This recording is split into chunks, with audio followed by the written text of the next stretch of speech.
Marami po kasi nagpapa-inquire sa akin ng motor na to. So ito po yung Honda TMX Supremo 150. What's up mga idol, Chris Ride Motovlog. For today's, nandito ngayon tayo sa Duwixam Incorporated, Lagao Branch, General Santos City. Yan, dito muna tayo sa Honda Motorcycle. Marami po kasi nagpapa-inquire sa akin ng motor na to. So ito po yung Honda TMX Supremo 150. Yan. So ito yung bago. Alamin natin yung updated price, installment, at bigyan natin ng quick review. Bakit ito pa rin yung kukunin yung motor. So pagdating nga po pala sa looks na itong TMX 155 na Supremo, napaka-brusco, napaka-astig ng pormahan niya. So yan, unahin muna natin pagdating sa price. So ang cash price po nila dito ay 81,000. Yan po yung cash price nila. 81,000 mga idol. Then pagdating naman po sa down payment, kung installment ay 6,000 pesos. So ito po yung minimum down payment niya. Then nagpa-compute tayo ng mas malaki na down payment like 15,000 at 30,000 kung magkano na lang yung monthly. Unahin muna natin itong minimum down payment niya na 6,000 pesos. So sa 6 months po nito na installment ay 14,381. Sa 12 months, 1 year ay 7,964. 18 months, 5,825. Sa 2 years, 24 months ay 4,756. Then sa 30 months, 4,114. Sa 36 months, 3 years ay 3,686. Rebate pa po yan ng 200 pesos. So ayan po yung sa 6,000 na down payment. So dito naman po tayo sa 15,000, yung mas malaki. 15,000 na down payment, ang 12 months, 1 year na lang po nito na installment ay 7,057 pesos sa 12 months. Sa 2 years naman po, 24 months ay 4,223. Sa 3 years, 36 months ay 3,279. Rebate pa po yan ng 200 pesos. Then ito yung pinakamalaki na down payment like 30,000. Pero pwede pa kayong mag-down ng mas malaki pa dito. Yan, 30,000 na down payment is sa 12 months na lang po nito. Sa 1 year ay 5,544 yung monthly nyo. Sa 2 years, 24 months ay 3,336. Sa 36 months, 3 years ay 2,600 pesos. Rebate pa yan ng 200, so mga 2,400 na lang to. So yan po yung sa 30,000 na down payment. Then sa mga freebies, free helmet, jersey, TPL insurance at 3 years LTO registration. So yung down payment yung mga idol, malinis na po yan. Ayan o. 6,000 pesos yung down payment na minimum. Malinis na po yan kasi free naman po yung LTO registration dito sa kanila. Bakit TMX 150 Supremo naman yung kukunin nating motor? Unang-una kasi dyan, pagdating dito sa headlight niya, yan o, napakaangas pa rin. Medyo may kalakihan. Signal light naman na ito. Lahat po ito naka-halogen bulb. Ayan o, hindi pa rin sa ginawang LED. So ito naman yung pinaka-head niya sa panel gauge. Ayan, then dito yung sticker ng Honda. Ayan o, may kalakihan po talaga siya. Suspension naman po nito. Ayan o, may ano na po siya, guard na rubber. So hindi siya basta-basta madudumihan. Hindi siya kakalawangin mga idol, yung oil seal niya. Steel pa rin po siya, bakal pa rin po. Then meron siyang paint na glossy black. Wow. Sa braking system naman po nito sa harapan, gumagamit pa rin po ito ng mechanical drum brake. Wabing-sawabi pa rin yan mga idol, yung mechanical drum brake ng Honda.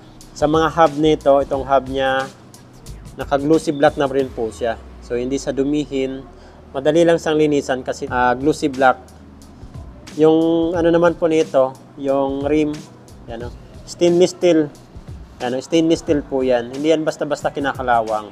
Size naman po ng gulong niya dito sa harapan ay 80 by 100. And then 18 inches naman po yung laki ng kanyang rim. Yan. So pagdating naman po sa makina po nito, siyempre naka 4-stroke, 2 valve. Ang cooling system po nito ay air-cooled. Basta ganito po yung design, air-cooled po yan. Carburetor pa rin po ito. Hindi pa rin sa ginawang FI. So, carb pa rin po ito. Kagandahan naman ng carb kasi madali lang i-maintain, madaling kalikutin. So, hindi siya masyadong masilan. So, dito naman tayo sa tail light at brake light niya. Siyempre, may grab bar pa rin siya dito. May pwede pa tayo ditong masakay. May ilalagay pa tayo dito. Ayan o. Tail light at brake light. So, ganito po yung design niya. pa-rectangle. Tapos signal light naman, may kalakihan, kulay orange yung lens niya. Yan po. So ito po yung back fender niya, malapad, tapos makapal na plastic. Dito pa rin yung sticker ng Honda. Suspension naman po nito sa likuran. Naka dual shock po ito, pero may free po ito na dalawang suspension pa. Braking system naman po nito sa likuran. Naka mechanical drum brake po yan. Yan o. Yung mga hub niya dito, glossy black. Yan o. Madali lang yan punasan, tikintab agad. Sa size naman po ng gulong niya dito sa likod ay 90 by 90, 18 inches po yung laki ng kanyang rim. Muffler niya, meron po sa ditong heat guard na metal. Metal po siya mga idolo. Basta mga pantra natin na motor, manual po talaga yan. So ito yung shifter niya. Ito po ay gumagamit ng 5 gear. Ayan o, 5 speed. Ayan o. So dito po tayo nag-shift. Ito naman po yung brake pedal niya, footrest ng driver, at sa back ride naman natin. Dito naman po tayo sa handlebar niya. Naka naked type po ito. So dito po yung clutch niya. Siyempre manual po ito. Then meron po sa ditong passing light. Ayan. High beam, low beam na switch. Ito naman po yung choke. Turn signal light, horn. Then sa right side, meron po sa ditong electric start. Ito meron po siyang kickstart assist. Ito yung gustong-gusto ko dito, yung panel gauge. Kasi napaka-detalyado. Tapos maganda yung design. Yung ilaw nito paggabi maganda. Dito yung speedometer, odometer, fuel gauge, gear indicator. So 5 speed po ito. Then ito naman po yung sa RPM. Neutral, high beam, low beam na indicator, signal light indicator. Ayan o. Sa ignition naman po nito, nakadisusi pa rin po ito. So dito banda yung susian niya. Wow. So sakyan naman natin itong motor na to. Yun no. So napaka-comfortable pala ng motor na to. Ayan mga idolo. Kasi mataas yung handlebar niya. Then kitang-kita mo itong panel gauge. Wow. Ganda talaga ng motor na to. Tapos madali lang i-maneuver, madali lang iliko-liko, napaka-smooth. Ito naman po yung fuel tank niya. Isa pa ito sa gustong-gusto ko dito. Napaka-lapad talaga, napakataas. Pagdating pala sa upuan nito, malambot at malapad. Kaya dagdag comfort.